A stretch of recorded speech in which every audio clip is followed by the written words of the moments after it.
Hello friends, இந்த வீடியோவில் என்ன பார்க்க போகிறோம் அப்படின்னா, அம்மாங்கிற மரியாதையே போயிடுச்சுன்னு சொல்லலாம். ஏன்னா இப்போ அம்மா அப்படின்னாலே பார்த்திங்கன்னா, இப்போ அம்மா தன்னுடைய சுகத்துக்காக பார்த்திங்கன்னா, நிறைய இடத்துல தன்னுடைய குழந்தைகளே பார்த்திங்கன்னா, குழந்தைகளே வேண்டாம் அப்படிங்கிற முடிவுக்கு வந்துட்டாங்க. இன்னொரு பக்கம் பார்த்திங்கன்னா, குழந்தைகளே பார்த்திங்கன்னா தனக்கு அம்மாவே வேண்டாம் அப்படின்னு நினைக்கிறாங்க.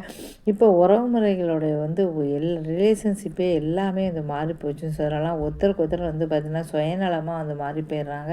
அதாவது தனக்கு எந்த உறவும் வேண்டாம், தனக்கு பார்த்திங்கன்னா தன்னோட இதாக வேணும், ரொம்ப சுயநலமாக மாறி போயிட்டாங்க. இப்போ எல்லாருமே நிறைய இடத்துல பார்க்குறோம். தன்னுடைய பெற்ற குழந்தைகளை கூட அம்மா அப்படின்னாலே பார்த்தீங்கன்னா, அம்மாவுக்கு அந்த அளவுக்கு மரியாதை இப்போ மரியாதை எல்லாமே போச்சு. அம்மா மட்டும்தானா கேட்டால் அதுவும் கிடையாது. கண்டிப்பாக இதே மாதிரி பார்த்திங்கன்னா உங்களுக்கு பார்த்திங்கன்னா பெத்தவங்களும் நிறைய இடத்துல பார்த்தீங்கன்னா, முன்னாலலாம் எங்கள் அம்மாலாம் பிள்ளைகளை கண்டிக்கும்போது பார்த்தீங்கன்னா, நம்ம பேசுவாங்க, அடிப்பாங்க. ஆனால் இப்போல்லாம் கையை அடித்து கூட வாயால் கூட சொல்ல முடியல. பிள்ளைகள் இந்த காலத்து பிள்ளைகள் வாயால் சொன்னால் கூட கேட்கறது கிடையாது.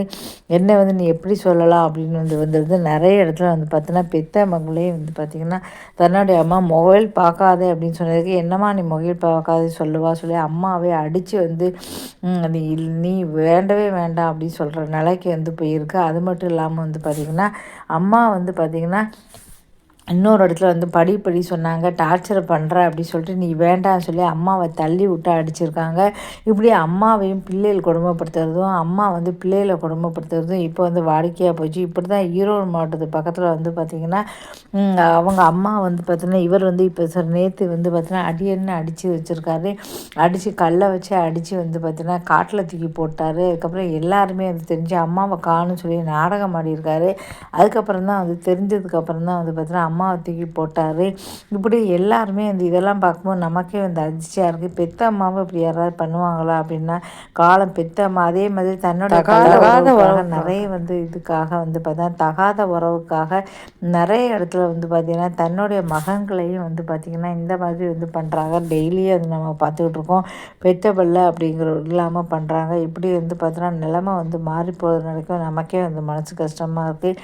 இந்த காலத்தில் ஏன் இப்படிலாம் பண்ணுறாங்க? ஒரு தகாத உறவுக்காக தன் பெத்த மகனை இப்படிலாம் பண்ணுவாங்களா அப்படி கேள்விப்படாதவராக இருக்குது. சமீபத்தோடு நம்ம பார்த்தோம், எதிர் வீட்டு பொண்ணுக்காக தன்னுடைய பெத்த மகனையும் பண்ண இப்படி நிறைய இடத்துல நடந்துக்கிட்டு தான் இருக்குது. இந்த மாதிரி தான் நேற்று ஈரோட்டில் அதே மாதிரி சொத்து வேணும் அப்படிங்கிறதுக்காக சொத்துக்காக தன்னுடைய தாய் தந்தையை அடித்து காயப்படுத்துறதும், அதே மாதிரி சொத்துக்காக வச்சுக்கிறதும் தினந்தோறுமே நம்ம நியூஸை பார்க்கும்போது நமக்கே கஷ்டமாக இருக்குது. இப்படிலாம் இந்த உலகத்தில் நடக்குமோ அப்படிங்கிற ஆச்சரியமாக இருக்குது. எந்த உறவாக இருந்தாலும் சரி, நீங்கள் ஒரு லிமிட்டோடு வச்சுக்கிறது தான் நல்லதுன்னு சொல்லலாம். ஏன்னா ஓவராக பேசும்போது தான் அவங்களுக்கு கோபம் வருது. அதனால் எந்த ஒரு உறவாக இருந்தாலும் லிமிட்டோடு வச்சுக்கோங்க. ஓவராக பேசி அவங்களுக்கு அட்வைஸ் சொல்லாதீங்க. அதனால தான் அவங்களுக்கு கோபம் வருது. இதுக்கெலாம் காரணம் அப்படின்னா அதுதான். அதனால் எந்த உறவாக இருந்தாலும் சரி, ஓவராக பேசுறது வைக்கிறது இதெல்லாம் அறவாக நீங்கள் நிறுத்திக்கங்க. இந்த மாதிரி பண்ணாதீங்க அப்படின்னா கண்டிப்பாக உங்களுக்கு நல்ல ஒரு இதாக இருக்கும். நம்ம பிள்ளைகளை தேவையெல்லாம் பேசுறது திட்டுறது அப்படின்னா தான் அவங்களுக்கு கோபம் வருது. நம்ம இப்படிலாம் செஞ்சால் கண்டிப்பாக அவங்களுக்கு கோபம் வராது. பிள்ளைகள் கோபம் வராத மாதிரி நடந்துக்கங்க. அதுமாதிரி பிள்ளைகள்லாம் அம்மாக்கிட்ட பாசமாக நடக்காட்டாலும் பரவாயில்ல, கோபத்தோடு இருக்காங்க. எல்லாருக்குமே பார்த்திங்கன்னா அப்படி தான் நடக்குது. எல்லாருக்கிட்டையும் நம்ம ஜாக்கிரதையாக இருக்க, எந்த உறவாக இருந்தாலும் முன்னால் மாதிரி இப்போ காலம் கிடையாது. இந்த வீடியோ பிடிச்சா உங்களுக்கு சேனலை சப்ஸ்கிரைப் பண்ணி நன்றி.